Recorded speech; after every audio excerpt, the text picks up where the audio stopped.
Today, we're going to unlock a concept that is just so key to sounding natural. We're talking about reflexive and reciprocal verbs. Let's get right into it. So first up, let me just ask you a quick question. How would you say, I wash my hands? I mean, it seems pretty simple, doesn't it? But the way Italians say this actually shows a totally different way of thinking about actions. Okay, here's our game plan. We're going to start with actions you do to yourself. Then I'll show you a super simple pronoun trick to get them right every time. After that, we'll look at how they're different from regular actions, then jump into actions we do together, and finally, we'll get to the pro moves, the stuff that adds real feeling to your Italian. Right. Our first stop is the main idea here. I want you to think of these actions like a boomerang. You throw the action out, and it comes right back to you. The person doing the action is also the one who gets it. And that brings us to the, official definition. A reflexive verb is just an action where the subject, the person doing the thing, is also on the receiving end. I wake myself up. You dress yourself. It's an action that literally reflects back onto the person doing it. Simple as that. So, how do we actually do this in a sentence? Don't worry, it is not complicated at all. It really all comes down to one little trick. And here it is. This right here is the key to the whole thing. These are your reflexive pronouns. So for I, yo, you use me. For you, tu, you use ti. For he or she, it's si. For we, noi, it's chi. For you all, voi, you use vi. And for they, laro, guess what? It's si again. And here's the whole process. It's literally 2 steps. First, you just pick the right pronoun from that list we just saw.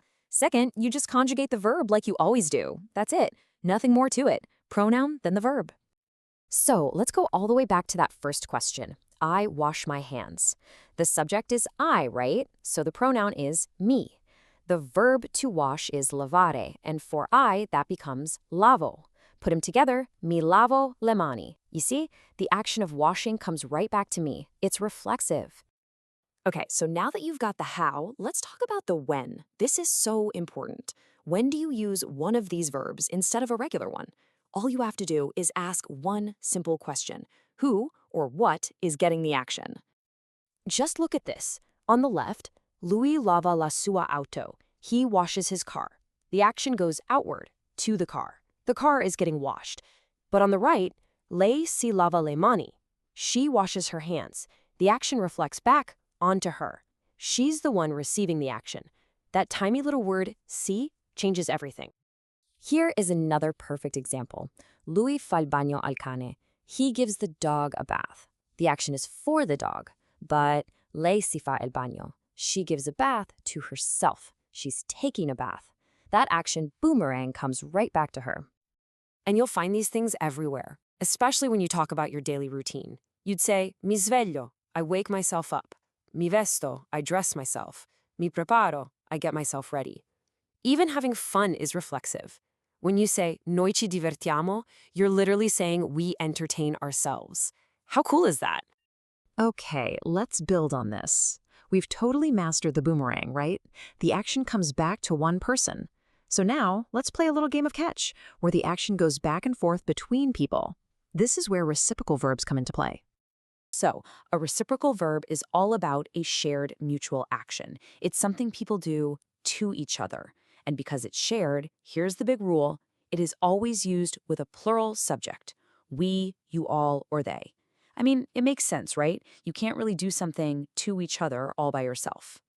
Now check this out. The exact same words, voi vi guardate, can mean 2 completely different things depending on the situation. On the left, you all are looking at yourselves in the mirror. That's reflexive. But on the right, you're all looking at each other with love. That is reciprocal. Context is king here.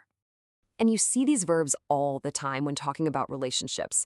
Think about it. Baciarsi, to kiss each other, parlarsi, to talk to each other, vedersi, to see each other.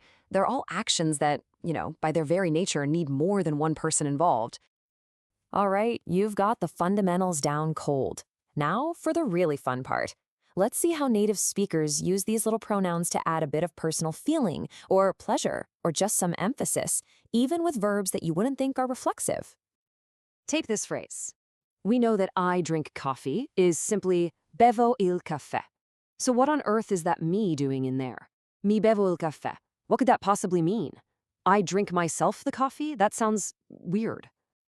Well, it's not about the literal action. It's all about the feeling. It means you're really savoring it, you're taking your time, you're treating yourself to this coffee. It adds this amazing little touch of personal pleasure. This is one of those little secrets that just makes your Italian sound so much more authentic.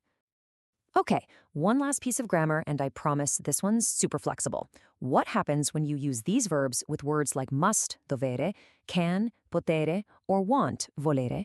Well, turns out you've got a couple of options. You actually have two choices here, and they're both perfect. You can either pop the pronoun before the first verb, like in mi devo lavare, or you can stick it onto the very end of the second verb, like devo lavarmi. Both are 100% correct, they mean the exact same thing, and you'll hear people use them both all the time. It's completely your call.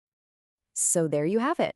We started with a simple question about washing your hands, and now you understand actions that boomerang back, actions you toss back and forth with people, and even how to add your own personal feeling to what you're saying.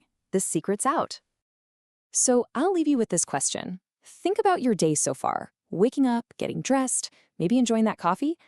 What part of your own daily routine can you now describe using what we just talked about? Because that's when the stuff really comes to life.